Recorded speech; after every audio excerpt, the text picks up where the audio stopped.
আসসালামু আলাইকুম রহমতুল্লাহ বরকাতু। আমরা প্রবাসী রেমিটেন্স যোদ্ধা আজকে ক্যামেরার সামনে আসছি কিছু কথা বলার জন্য। আপনারা দেখতে পেয়েছেন কিছুদিন আগে বাংলাদেশ দ্বিতীয়বার স্বাধীন হয়েছে। এই স্বাধীনতায় যাদের রক্তের বিনিময়ে আমরা একটি স্বাধীন রাষ্ট্র পেয়েছি তাদের আত্মার মাগফিরাত কামনা করছি এবং যারা সর্বাত্মকভাবে সহযোগিতা করেছেন তাদেরকে আমার বিনম্র শ্রদ্ধা ও ভালোবাসা। আমরা প্রবাসীরা এই আন্দোলনে সরাসরি না থাকতে পারলেও আমরা রেমিটেন্স শটডাউন করে সরকারকে চাপে ফেলে রেখেছি। আমরা পুরোপুরি রেমিটেন্স পাঠানো বন্ধ করে দিয়েছিলাম। আপনারা দেখেছেন সরকারের অনেক এমপি মন্ত্রীরা রেমিটেন্স পাওয়ার জন্য কিভাবে কান্নাকাটি করেছে যে তারা রেমিটেন্স পাঠাও। তারা বাংলাদেশে এমন হয়েছে যা এখন পর্যন্ত আমার জন্মের পর দেখিনি যে শুক্রবারও আপনার ব্যাংক খোলা রেখেছে এই রেমিটেন্সের জন্য। তাদের রেমিটেন্স কতটা গুরুত্বপূর্ণ ছিল আপনারা দেখেছেন। তাই বলতে চাই এই দেশকে রক্ষায়, দেশের অর্থনীতিকে স্বাবলম্বী করার জন্য প্রবাসীদের রেমিটেন্স এবং প্রবাসীদের অবদান কোনোভাবেই কম না। প্রবাসীরা দিন রাত পরিশ্রম করে বাংলাদেশকে একটি সুন্দর রাষ্ট্র গঠন করতে সবসময় সহযোগিতা করছে। আজকে আমি সকল প্রবাসীদের পক্ষ থেকে আপনাদেরকে 6টা দাবি জানাতে চাই। মিস্টার প্রেসিডেন্ট ইউনূস স্যারকে উদ্দেশ্য করে আমি 6টা দাবি আমি আপনাদেরকে জানাবো। আমি চাইবো যে আমাদের এই দাবিগুলো তিনি যেন মেনে নেন। আপনারা দেখেছেন প্রবাসীরা পরিবার থেকে শুরু করে রাষ্ট্রীয়ভাবে কতটা অবহেলিত হয়ে থাকে। আপনারা এই প্রবাসীরা দিনরাত পরিশ্রম করে, সাবেক সরকারের কিছু মন্ত্রীরা প্রবাসীদের উদ্দেশ্য করে এমন কিছু কথা বলেছিল যেগুলো প্রবাসীদের হৃদয়ে রক্তক্ষরণ হয়েছে। সাবেক অর্থমন্ত্রী মোমেন সাহেব তিনি একবার বলেছিলেন প্রবাসীরা দেশে এসে চুরি করবে, তারা দেশে এসে কি করবে। তাকে আমরা বলতে চাই যে এই প্রবাসীরা বাংলাদেশকে এখনো টিকিয়ে রেখেছে। এই প্রবাসীদের টাকায় রেমিটেন্সের কারণে বাংলাদেশ বিভিন্ন দেশ থেকে পণ্য সহ বিভিন্ন সামগ্রী কিনতে পারছে। এই প্রবাসী যদি রেমিটেন্স দেওয়া বন্ধ করে, রিজার্ভ শেষ হওয়ার পর বাংলাদেশ আর চলার কোনো ক্ষমতা রাখবে না। কারণ আপনারা জানেন যে রেমিটেন্স ছাড়া বাংলাদেশের অন্য কোনো বৈদেশিক মুদ্রা আয়ের কোনো ব্যবস্থা নাই। কারণ আমাদের কলকারখানা ওইভাবে নাই, আমাদের মাল পণ্য ওইভাবে বিদেশে যায় না। গার্মেন্টস শ্রমিকরা ডলার আনতে পারে, সেটা দিয়ে বাংলাদেশ চালানো সম্ভব না। তাই আমি বলতে চাই প্রবাসীদের 6টা দাবি এখনই আপনাদের সামনে আমি পেশ করব, যাতে সরকার মহোদয় আমাদের দাবি 6টা যেন মেনে নেন। আমি প্রথম দাবিটি যেটা বলতে চাই, প্রবাসীদের লাশ ফ্রিতে দেশে ফিরিয়ে আনতে হবে। আবার বলি, প্রবাসীদের লাশ ফ্রিতে দেশে ফিরিয়ে আনতে হবে। আমাদের দ্বিতীয় দাবিটি হলো প্রবাসীদের এয়ারপোর্টে ভিআইপি সম্মান দিতে হবে এবং তাদের লাগেজ যান মালের নিরাপত্তা নিশ্চিত করতে হবে।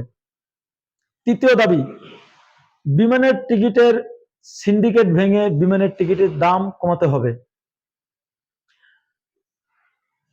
চতুর্থ দাবি, প্রবাসীদের ফ্যামিলির নিরাপত্তা নিশ্চিত করতে হবে। পঞ্চম দাবি, প্রবাসীরা অবসরে গেলে তাদের অবসর ভাতা প্রদান সহ তাদের উন্নত চিকিৎসা সেবা নিশ্চিত করতে হবে।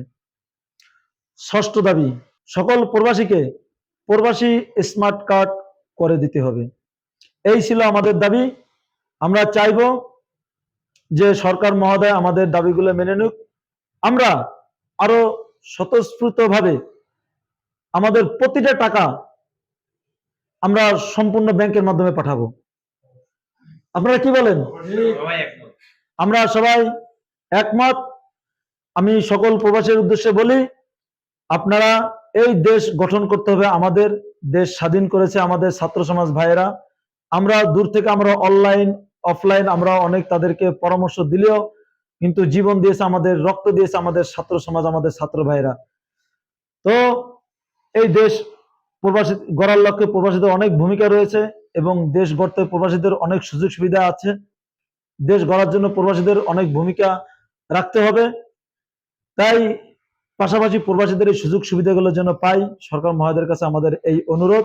এবং দেশ এখন যে পরিস্থিতিতে আছে, এই পরিস্থিতিতে কিছু লোক আছে যে ঝড়ে আম কুড়াবে বা দেশকে অস্থিতিশীল করার জন্য, বিশ্বের কাছে বদনাম করার জন্য, দেশকে হেয় প্রতিপন্ন ছোট করার জন্য অনেকে কাজ করবে। যারা দেশকে ভালোবাসেন একত্রভাবে এই দেশকে রক্ষা করবেন এবং যারা এই অন্যায় কাজ করবে তাদের সামনে আপনারা দাঁড়িয়ে যাবেন এবং প্রতিবাদ করবেন এবং তাদেরকে রুখে দেবেন। এবং আমরা চাই সরকার আমাদের এই দাবিগুলো মেনে নিক। আমরা বিকাশ এবং হুন্ডি চ্যানেল বাদ দিয়ে আমাদের ঘাম ঝরানো প্রতিটা টাকা আমরা ব্যাংকের মাধ্যমে পাঠাবো। আমাদের বাংলাদেশ আগামী বাংলাদেশ হবে ইউরোপের মতন দেশ, আগামী বাংলাদেশ হবে উন্নত দেশ। আমরা এমন একটা দেশ রেখে যেতে চাই যে দেশটা আমাদের পরবর্তী প্রজন্মের জন্য সুন্দর একটি দেশ আমরা গঠন করতে চাই। তো আমার সোহেল আছে আমার বন্ধু, সে কিছু বলবে, আপনারা শুনুন। আসসালামু আলাইকুম। আমার বড় ভাই বলল কথা, আমার দুইটা কথা আছে, বেশি না। আমার ভাইয়া যেগুলা বলল সব দাবিগুলা মেনে নেবেন। আমাদের মাননীয় প্রেসিডেন্ট সাহেব, আপনি আমাদের এই দাবি 6টা মেনে নেবেন। বিকাশ হুন্ডি এর নামই থাকবে না, নামই বদলিয়ে দেব আমরা। শুধু ব্যাংকে টাকা পাঠাবো। আমাদের দাবি মানবেন না, আমি বলতে চাই হুন্ডি বিকাশ, এটা আপনার উপর ডিফারেন্স করে। আপনি আমাদের দাবি মানবেন, আমরা ব্যাংক ভরে দেব, ইনশাআল্লাহ ব্যাংক ভরে দেব। আমরা তো বেশি দাবি দিন, মাত্র 6টা দাবি। এই 6টা দাবি আমরা প্রাপ্য, আমরা পাই। আমাদের প্রেসিডেন্ট সাহেব, আপনার কাছে আমার বিনীত অনুরোধ থাকবে, আমাদের এই বিষয় নিয়ে আপনি দেখবেন। আশা করি আমাদের 6টা দাবি আপনি মেনে নেবেন। আমাদের এই দাবিগুলো যদি সরকার মেনে নেয়, আমরা প্রবাসীরা আগামী 1 বছরের ভিতরে বাংলাদেশকে উন্নত রাষ্ট্র হিসেবে আমরা গড়ে তুলতে পারবো ইনশাআল্লাহ। আমাদের দেশ হবে সিঙ্গাপুরের থেকে বেশি উন্নত, আমাদের দেশ হবে ইউরোপের থেকে দেশে উন্নত। আমরা প্রবাসীরা যদি চাই, আমরা সম্পূর্ণ টাকা যদি আমরা ব্যাংক চালানোর মাধ্যমে পাঠাই, বাংলাদেশ যদি রেমিটেন্স পায়, বাংলাদেশ আগামী বাংলাদেশ হবে বিশ্বের কাছে একটি আয়নার মতো বিশ্ব আমাদের দেখে অবাক হবে যে আমাদের বাংলাদেশের প্রধান শক্তি হয়েছে শ্রমজীবী মানুষ। এই শ্রমজীবী মানুষকে দিয়ে দেশকে কতটুকু এগিয়ে নেওয়া যায় সারা পৃথিবী তখন দেখবে এবং বলবে যে যারা প্রবাসী তারা সবাই দেশপ্রেমিক এবং তারা সবাই দেশের জন্য কাজ করেছে। তো ভালো থাকবেন সবাই, কথা দীর্ঘায়িত করব না। তো আসসালামু আলাইকুম, সবাই ভালো থাকবেন। বাংলাদেশ জিন্দাবাদ, বাংলাদেশ জিন্দাবাদ, বাংলাদেশ জিন্দাবাদ। ওকে।